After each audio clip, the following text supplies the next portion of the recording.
അരങ്ങൊഴിയാതെ.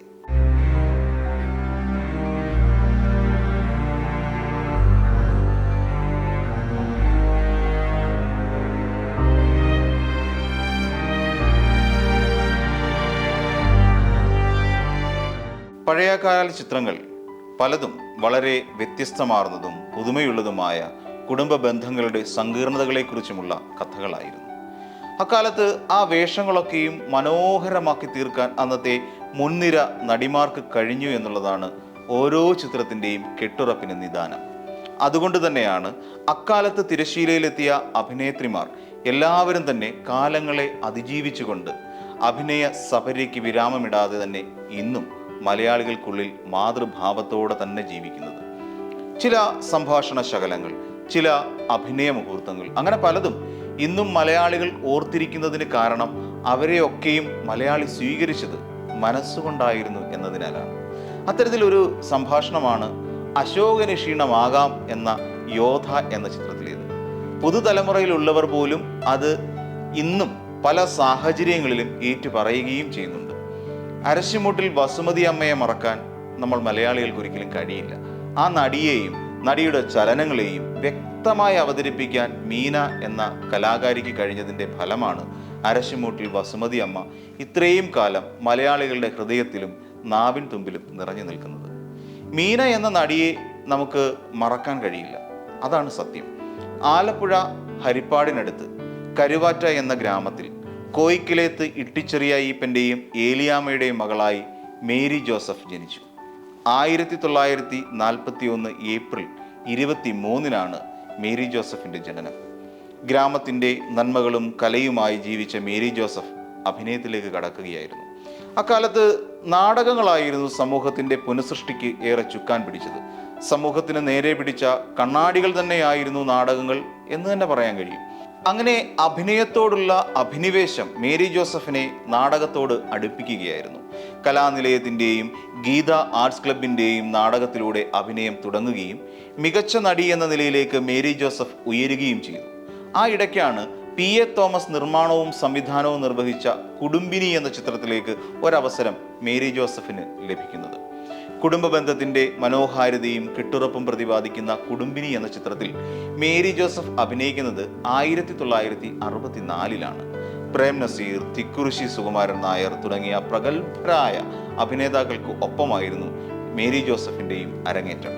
മറ്റൊരു പ്രത്യേകത കൂടി ഈ ചിത്രത്തിനുണ്ടായിരുന്നു. കുടുംബിനിയുടെ ടൈറ്റിലിലാണ് മേരി ജോസഫിന് പകരം അവർ പേര് നൽകിയിരുന്നത് മീനാകുമാരി എന്നായിരുന്നു. ഈ മീനാകുമാരിയാണ് പിന്നീട് മീനയായി മാറിയത്.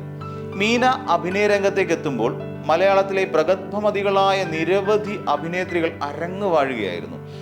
ഈ ഉദാഹരണം പറയുകയാണെങ്കിൽ KPSC ലളിത, സുകുമാരി അമ്മ, ഫിലോമിന, കവിയൂർപ്പന്നമ്മ തുടങ്ങി നിരവധി അഭിനേത്രിമാരുടെ പ്രകടനങ്ങൾക്കിടയിലാണ് മീന സ്വന്തമായി ഒരു സ്ഥാനം നേടിയെടുത്തത്. മീനയുടെ സംഭാഷണ രീതിയും ഏറെക്കുറെ വ്യത്യസ്തമായിരുന്നു എന്ന് കാണാം. സ്ത്രീധനം എന്ന ചിത്രത്തിൽ നടത്തിയിരിക്കുന്ന വേഷപ്പകർച്ചയെ പ്രേക്ഷകർ ഇരു കൈയും നീട്ടി സ്വീകരിക്കുകയായിരുന്നു. കുടുംബിനി എന്ന ചിത്രത്തിന് ശേഷം നിരവധി ചിത്രങ്ങളാണ് മീന എന്ന നടിയെ തേടിയെത്തിയത്.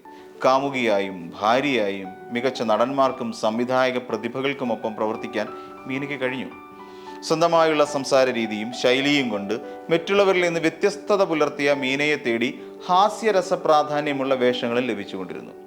അതിലേറെ ശ്രദ്ധിക്കപ്പെട്ടത് രാജസേനൻ സംവിധാനം ചെയ്ത് 1993 പുറത്തിറങ്ങിയ മേലെപ്പറമ്പിൽ ആൺവീട് എന്ന ചിത്രമായിരുന്നു. അവിവാഹിതരായ ആൺമക്കളുടെ ഇടയിൽപ്പെട്ട് ജീവിക്കുന്ന ഒരു അമ്മയുടെ ആശങ്കകളും വ്യഥകളും ഹാസ്യരസ പ്രാധാന്യത്തോടെയാണ് മീന എന്ന നടി പ്രേക്ഷകർക്ക് മുമ്പിൽ അവതരിപ്പിച്ചത്. പുരുഷ കേസരികൾ അരങ്ങ് വാഴുന്ന ചിത്രത്തിൽ ഭാനുമതി എന്ന അമ്മയും ഓരോ നോട്ടത്തിൽ പോലും മികച്ചു നിൽക്കുന്ന കാഴ്ചയും നമുക്ക് കാണാൻ കഴിയും. അതിലേറെ ശ്രദ്ധിക്കപ്പെടുകയും ഒരു പ്രതിനായക സ്ഥാനത്തേക്കും എത്തി ഒടുവിൽ എല്ലാം നഷ്ടപ്പെട്ട് തിരസ്കൃതയാകുന്ന ഒരമ്മയുടെ മാനസികാവസ്ഥയിലേക്കാണ് സ്ത്രീധനം എന്ന ചിത്രത്തിലെ അമ്മ നമ്മളെ കൂട്ടിക്കൊണ്ടു പോകുന്നത്. ഓരോ അണുവിലും ഓരോ നോട്ടത്തിൽ പോലും ആ അമ്മയുടെ ഭാവവും നമ്മിൽ വിദ്വേഷത്തിൻ്റെയും രോഷത്തിൻ്റെയും അംശങ്ങളാണ് വാരി വിതറുന്നത്. ഇങ്ങനെയാണ് അഭിനയിക്കേണ്ടത് എന്ന് സ്വാഭാവിക ചലനങ്ങളിലൂടെയാണ് മീന എന്ന നടി നമുക്ക് കാട്ടിത്തരുന്നത്. മീന എന്ന നടിയുടെ ഹാസ്യ പ്രാധാന്യമുള്ള വേഷത്തിലെത്തിയ ചിത്രങ്ങളാണ് മിഥുനവും യോധയും ഒക്കെ. മിഥുനത്തിലെ കുരുട്ടുബുദ്ധിക്കാരിയും നിഷ്കളങ്കയുമായ വീട്ടുവേലക്കാരിയുടെ നിലവിളി മറക്കാൻ നമ്മൾ മലയാളികൾക്ക് എത്ര കാലം കഴിഞ്ഞാലും കഴിയില്ല എന്നും ഉറപ്പാണ്. അതോടൊപ്പം അരശുമൂട്ടിൽ സുമതി അമ്മയുടെ സഹോദരിയോടുള്ള വിദ്വേഷവും മകനിലൂടെ സഹോദരിയുടെ കുടുംബത്തെ തോൽപ്പിക്കാനുള്ള വ്യാമോഹവും എല്ലാം അവതരിപ്പിക്കാൻ മീനയ്ക്ക് കഴിഞ്ഞപ്പോൾ അക്ഷരാർത്ഥത്തിൽ ഓരോ ദൃശ്യങ്ങളും ചിരിയുടെ മാലപ്പടക്കങ്ങളാണ് മലയാളിക്ക് സമ്മാനിച്ചത്.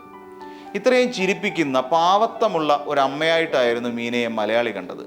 പക്ഷേ ആ ചിരിക്കുന്ന മാതൃഭാവം നമുക്ക് നഷ്ടപ്പെടുത്തിക്കൊണ്ട് കാലം കടന്നുപോയി. അഞ്ചരക്കല്യാണം എന്ന ചിത്രത്തിൽ അഭിനയിക്കുന്നതിനിടെയാണ് ദുർവിധി മലയാളികളുടെ അമ്മയെ കവർന്നെടുത്തത്. 1997 സെപ്റ്റംബർ 17 മീന എന്ന നടി യാത്രയായി. ശ്രദ്ധേയമായ 600-ലധികം ചിത്രങ്ങളിൽ ചെറുതും വലുതുമായ വേഷങ്ങളിലാണ് മീന എന്ന നടി ജീവിച്ചുകൊണ്ട് അഭിനയിച്ചത്.